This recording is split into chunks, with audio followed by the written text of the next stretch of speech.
तब श्री कृष्ण जी ने 14 लोक ब्रह्मांड और पाताल से लेकर परमधाम तक का ज्ञान संक्षेप में बताया और कहने लग गए, आज दिन तक आपको दर्शन होते रहे हैं, आज से फिर दर्शन करना चाहोगे तो शायद असंभव हो, तो कुछ पूछना है तो पूछ ही डालो। तब श्री देवचंद जी ने एक ही बात पूछी, प्रभु हे धनी आप जाएंगे कहां? तो श्री कृष्ण जी ने कहा कि तुम्हारे अंदर आकार में आए के बैठे मैं तुम्हारे इसी हृदय धाम पर आकर के बैठ जाता हूं। जब ऐसा कहा तो फिर मेरे को पूछने की क्या जरूरत है, मेरे हृदय पर आप ही विराजमान है तो सब कुछ सुलझ जाएगा, कोई उलझन बाकी नहीं रही है। परमधाम में सखियां राजी महाराज को प्राणनाथ कहती थी। ब्रज और रास के अंदर गोपियां श्री कृष्ण को प्राणनाथ कहती थी।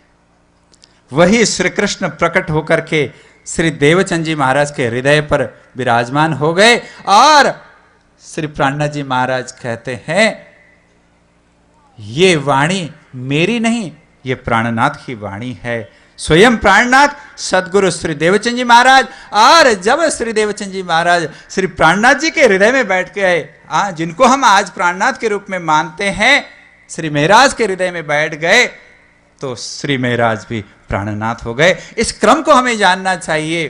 तो सुंदर साथ जी श्री देवचंद जी महाराज ने इस तरह से परम तपस्या करके, हालांकि परमधाम की विशिष्ट आत्मा यहां करके इतनी तपस्या करके करने की आवश्यकता शायद नहीं होनी चाहिए, लेकिन मुझे ऐसा लगता है हम सभी को प्रेरणा दे रहे हैं, हम सभी को मार्गदर्शन दे रहे हैं।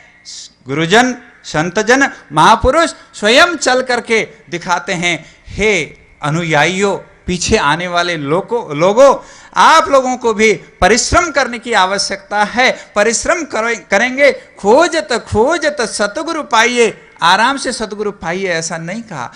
खोज करने की प्रवृत्ति हम सभी को बढ़ानी चाहिए। तो क्योंकि समय पहले से ही बहुत अधिक होता गया है, इस 12,000 पारायण इस महामहोत्सव पर आप सभी आए हैं, खोजी करने की वृत्ति रखें, मेरी प्रार्थना है। और जो चीज आपको मिलती है खोज करने पर, विशिष्ट वस्तु और दूसरों को देने के लिए प्रयास करें। विशिष्ट वस्तु का बांटना हमारा कर्तव्य होना चाहिए। तो सुंदर साथ जी, ये जो विशिष्ट ज्ञान आप सबको मिला हुआ है, जन जन तक पहुंचाने के लिए, जैसे अभी पूर्व वक्ता हमें बता रहे थे, उसी बात को मैं भी कहना चाहूंगा। हमारा संकल्प हो कम से कम वर्ष में 12 महीने होते हैं तो हमारे द्वारा 12 जनों को इस ज्ञान की बात तक उन तक पहुंचाने का प्रयास किया जाए और 12 जनों को हम जागृत कर सकें। तो सुंदर साथ जी, 12 की महिमा है, 1 से 12 तक का कार्यक्रम है, 12,000 पारायण है, तो वर्ष में 12 जनों को जागृत करने का हम संकल्प रखें। तो अवश्य मैं जहां तक मानता हूं इस पवित्र स्थल पर आकर के हम संकल्प करेंगे तो धर्म का प्रचार और सत्य धर्म का प्रचार मैं कहना चाहूंगा अवश्य हो सकेगा। इन्हीं शब्दों के साथ मेरे शब्दों को विराम देता हूं। बोलो श्री प्राणनाथ प्यारे की प्रणाम। अब मैं आचार्य श्री कृष्णमणि महाराज से प्रार्थना करता हूं कि वे अपना आशीर्वादात्मक प्रवचन दें। आज श्री कृष्ण प्रणामी धर्म महामहोत्सव का द्वितीय दिवस है।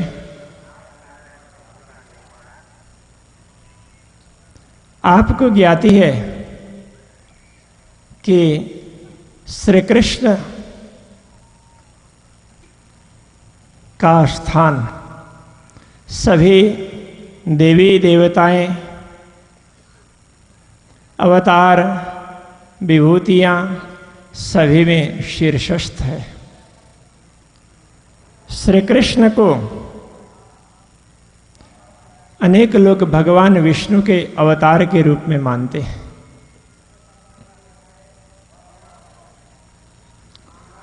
भगवान विष्णु के अवतार के रूप में भी श्री कृष्ण सभी अवतारों में शिरोमणि माने गए। अनेक लोग श्री कृष्ण को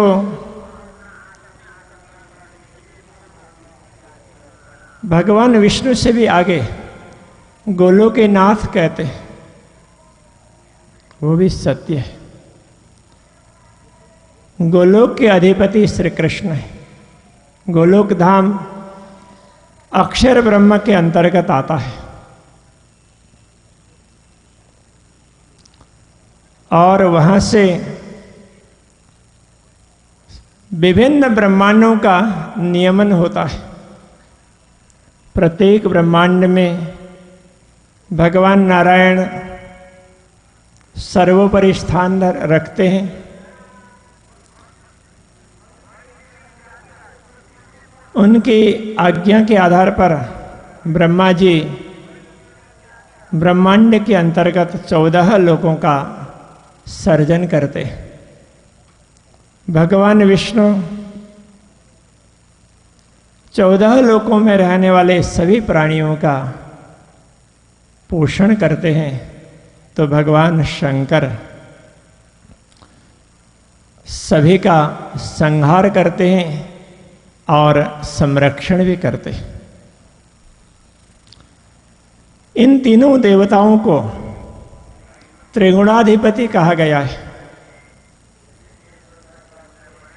सृष्टि, स्थिति और लय, इसके लिए सहयोग पहुंचाने वाले देवी देवताएं हैं, जिनकी संख्या 33 कोटि अथवा 33 प्रकार की मानी गई है।